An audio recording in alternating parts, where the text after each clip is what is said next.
Entonces, las curvas TTT identifican tres regiones. La primera región de enfriamientos isotérmicos me dan la transformación de la austenita en perlita o en ferrita más perlita, porque ahí en un acero hipoutectoide hay una ferrita primaria que se forma, la austenita se transforma primero en ferrita y luego en ferrita más perlita. Este es un acero de 0,8% de carbono y por lo tanto la transformación es directa de la austenita en perlita. Si el enfriamiento cae en esta región, la austenita se transforma en vainita o en un acero hipoutectoide, ferrita más vainita. En el caso de los aceros hipoutectoide veremos que no hay transformación en este rango de temperaturas de austenita en ferrita, sino que se quedan aquí, en esta región. Ya vamos a ver las curvas. De modo que en un acero hipoutectoide sí es posible isotérmicamente transformar la austenita completamente en vainita. Y finalmente esta región de acá, de temperaturas donde el enfriamiento sea directo o isotérmico, me va a dar transformación martensítica. Entonces, estas curvas se conocen como curvas TTT, temperatura, tiempo y transformación, me indican cómo se transforma la austenita. Ojo, nuevamente, la regla de oro en tratamientos térmicos es parto siempre de microestructura austenítica y tengo que austenizar en acero, con lo cual tengo que elevar la temperatura hasta por encima de A3 y luego enfriar isotérmicamente por debajo de 723. Y con esto, con esa regla, yo puedo estudiar las transformaciones microestructurales por enfriamientos isotérmicos a través de esta curva. Si yo hubiera hecho un calentamiento del acero, este acero, y lo hubiera colocado en un horno a 680 grados centígrados y luego lo hubiese mantenido isotérmicamente en esta región de temperaturas y lo hubiera enfriado rápidamente después, la microestructura hubiera sido distinta. ¿Por qué? Porque no parto de una microestructura austenítica. A 650 grados centígrados, ese acero tenía en su microestructura probablemente ferrita más perlita. Si lo mantengo isotérmicamente a 650 grados, el resultado es perlita más ferrita. Si lo caliento aún el mismo acero, ferrita más perlita, a 500 grados centígrados, y luego lo mantengo 5 horas a 550 grados centígrados y lo enfrío violentamente en agua, el resultado es ferrita más perlita. Si lo caliento a 400 grados centígrados, ese acero que tenía originalmente una estructura ferrítico-perlítica, y lo mantengo 10 horas a 400 grados centígrados y lo enfrío violentamente en agua, el resultado es ferrita más perlita. ¿Por qué? Porque no se ha transformado en austenita. La austenita es el punto de partida para luego conseguir todas las transformaciones que hemos descrito en los tratamientos térmicos. Y en los tratamientos isotérmicos también la partida es austenita.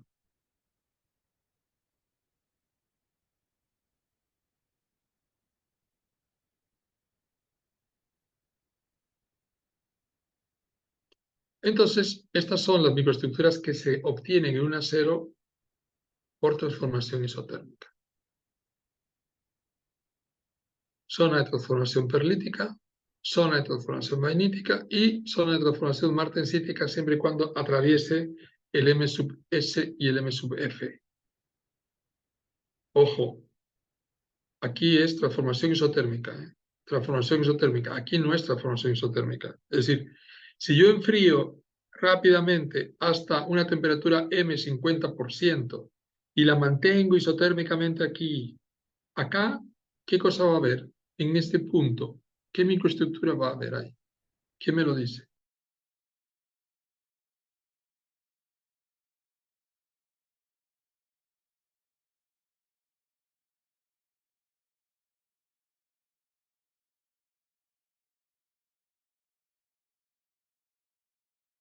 Muy bien, martensita más austenita, en un 50% las dos, porque justo está la temperatura donde hay transformación parcial al 50%. Entonces, si lo hubiese dejado aquí 10, 20, 30, 40 horas, la martensita, la austenita no se va a seguir transformando en nada más que en esa martensita que está en un 50% en proporción y va a seguirse manteniendo el 50% restante de austenita. Solo cuando se enfría y atraviesa el M90% podemos decir que esa austenita ha transformado en un 90%, se ha transformado en martensita. Muy bien. Ahora, ¿cuál es la diferencia entre una curva TTT de un acero de 0,8% de carbono y un acero de 0,5, es decir, aceros hipoeutectoides? Pues observen, la única diferencia está en esta región que no existía en la otra curva, que es la de la coexistencia de la austenita con la ferrita, que es muy consistente con el diagrama hierro-carbono, donde hay una primera región bifásica. Cuando yo entro desde la temperatura de austenización completa y comienzo a descender la temperatura, entro a zona bifásica en los aceros hipoeutectoides y hay una transformación inicial de la austenita en ferrita. Y luego, cuando se alcanza los 723, se transforma la austenita restante en perlita. Bueno, exactamente lo mismo pasa acá. Cuando se enfría isotérmicamente, la austenita primero se transforma en ferrita y luego continúa y se transforma en perlita. Y esto pasa acá también, pasa aquí también, pero ojo, a partir de 500 grados ya esto no existe. La austenita va directamente a transformación vainítica. Entonces, en la región de la vainita no hay presencia de ferrita, de manera de transformación isotérmica.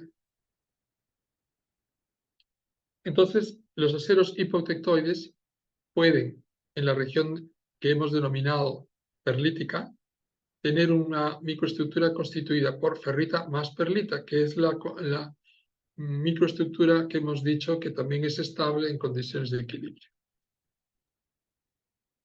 Por favor, si no se entiende, interrúmpame con toda confianza.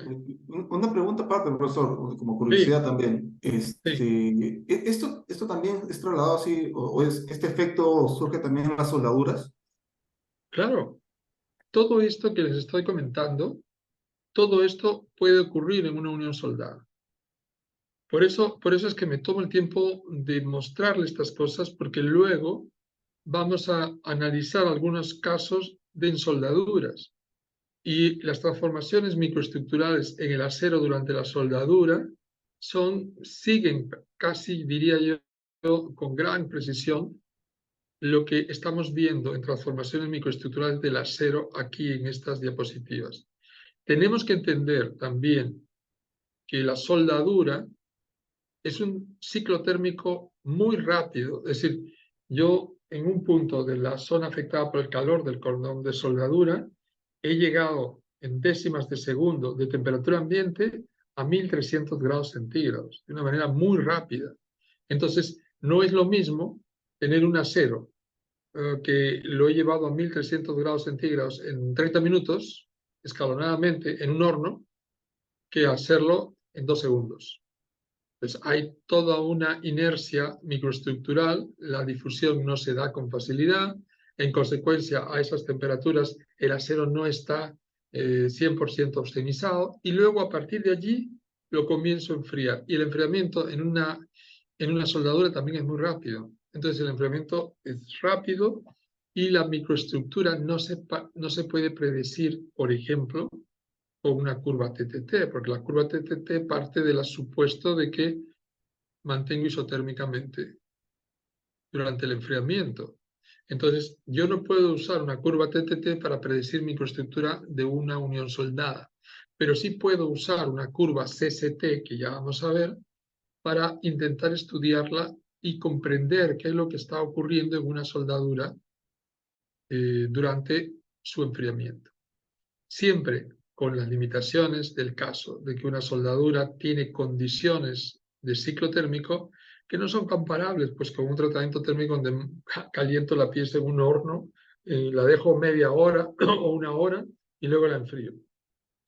Es obvio que las microestructuras y las transformaciones no van a ser similares, pero la tendencia, el comportamiento a través de un diagrama CST nos ayuda mucho a comprender en términos generales los riesgos que puede tener un acero cuando está siendo soldado durante su enfriamiento y las precauciones que hay que tomar para evitar la formación de estructuras frágiles. Entonces, si yo utilizo un ciclo térmico como este, por ejemplo, donde hay enfriamiento isotérmico a 650 grados centígrados, después de haber calentado a región austenítica, y corto completamente esta curva, inicio y fin, el resultado es ferrita más perlita. Perfecto. Entonces ustedes dirán, pero esta es la misma microestructura que yo estoy observando en el diagrama hierro-carbono. Sí, digamos que la misma en términos de que hay los mismos constituyentes, correcto.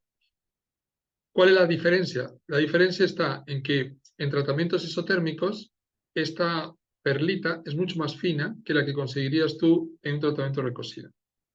Y entonces las propiedades mecánicas de esta estructura ferrítico-perlítica por tratamiento isotérmico serán mejores que las obtenidas ferrita-perlita con un tratamiento de recocido.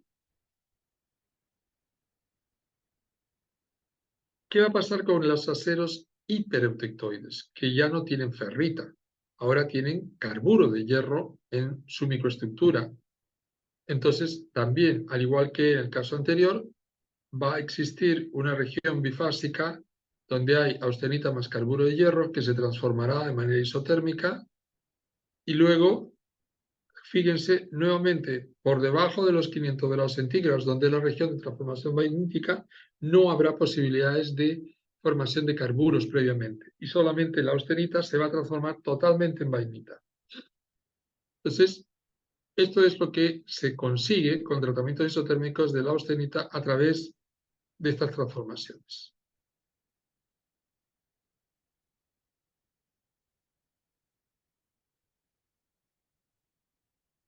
Entonces ahí vemos una microestructura que también ya habíamos visto en el diagrama hierro-carbono y que también se puede obtener de manera isotérmica, pero con mejores resultados en términos de grano más fino. Claro, uno dirá, pero qué sofisticación, o sea, no me voy a poner a hacer un tratamiento isotérmico porque primero es costoso, tengo que usar 2 hornos, tengo que mantener en tiempos determinados prolongados, tengo que el control del tiempo es clave porque si no voy a tener una mezcla de microestructuras. Totalmente de acuerdo. Sin duda que es más complicado que un tratamiento convencional, pero en muchos casos las microestructuras lo justificarían. Por ejemplo, esta vainita en aceros de alto contenido de carbono, esto está mal. Este es un acero de 1.1 y acá he puesto acero de menos 0.8. Vamos a corregirlo de inmediato para que no genere más confusión. Ya. Entonces, como les decía, ¿en qué casos vale la pena hacer estos tratamientos poco sofisticados? Bueno, cuando quiero recurrir a esta microestructura vainítica, porque la vainita en aceros de más de 0.8% de carbono tiene propiedades mecánicas superiores a la martensita revenida. Entonces, allí sí vale la pena tener estructuras vainíticas. Por ejemplo, para cizallas, para machetes, para, digamos, herramientas de corte o herramientas agrícolas que utilizan para el manejo de la tierra. Arados, por ejemplo. Esos se utilizan con estructuras vainíticas porque ya tienen una combinación de dureza y tenacidad muy buenas, superiores a la martensita revenida. Pero en aceros de menos de 0.8% de carbono, en aceros hipotectoides y específicamente en aceros para elementos mecánicos, la vainita no resulta mejor que la martensita revenida. Por eso es que un tratamiento isotérmico en estos aceros no tiene mucho sentido.